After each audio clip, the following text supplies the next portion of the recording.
સામોર ગામની સીમમાં ઝોરાવગામાંથી ખેતરની વાડના અઠમાંથી ભારતીય બનાવટની વિદેશી દારૂની બોટલ નંગ 644 કિંમત ₹72,400નો પ્રોહિબિશન મુદ્દામાલ ઝડપી પાડતી અંકલેશ્વર શહેર બી ડિવિઝન પોલીસ મહાનિરીક્ષક સંદીપસિંહ વડોદરા, વિભાગનાઓ તથા ભરૂચ પોલીસ અધિક્ષક મયુર ચાવડા તથા નાયબ પોલીસ અધિક્ષક કુશલ ઓઝાનાઓ તરફથી ભરૂચ જિલ્લામાં પ્રોહિબિશનની અસામાજિક પ્રવૃત્તિ ચલાવતા ઇસમો વિરુદ્ધ કાયદેસરની કાર્યવાહી કરવા સૂચના આપેલ હતી, જેના આધારે પોલીસ ઇન્સ્પેક્ટર વી.કે. ભૂટિયા અંકલેશ્વર શહેર બી ડિવિઝન પોલીસ સ્ટેશનનાઓના માર્ગદર્શન હેઠળ અંકલેશ્વર શહેર બી ડિવિઝન પોલીસ સ્ટેશનના પોલીસ માણસોને મળેલ બાતમીના આધારે સામોર ગામની સીમમાં ઝોરાવગામાંથી રોડને અડીને ખેતરની વાડના ઓઠમાં ભારતીય બનાવટનો ઇંગ્લિશ દારૂનો જથ્થો મળી આવતા અજાણ્યા ઇસમ વિરુદ્ધ પ્રોહિબિશન એક્ટ મુજબનો ગુનો દાખલ કરી કાયદેસરની કાર્યવાહી કરવામાં આવેલ છે. વોન્ટેડ આરોપી અજાણ્યું, જેનું નામ ધામ કે સરનામું જણાયેલ નથી.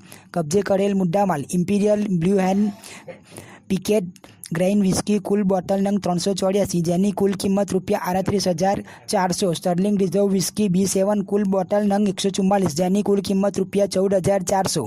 Magic Moments remix green apple flavoured vodka કુલ બોટલ નંગ 48, જેની કુલ કિંમત ₹4800. રોયલ સ્પેશિયલ પ્રીમિયમ વિસ્કીના કુલ બોટલ નંગ 48, જેની કુલ કિંમત ₹4800. બ્લેન્ડર્સ પ્રાઇડ રેર પ્રીમિયમ વિસ્કીના કુલ બોટલ નંગ 12, જેની કુલ કિંમત ₹6000. Imperial Blue hand picked grain વિસ્કીના કુલ બોટલ નંગ 08, જેની કુલ કિંમત ₹4000. કુલ બોટલ નંગ 644, જેની કુલ કિંમત ₹72,400.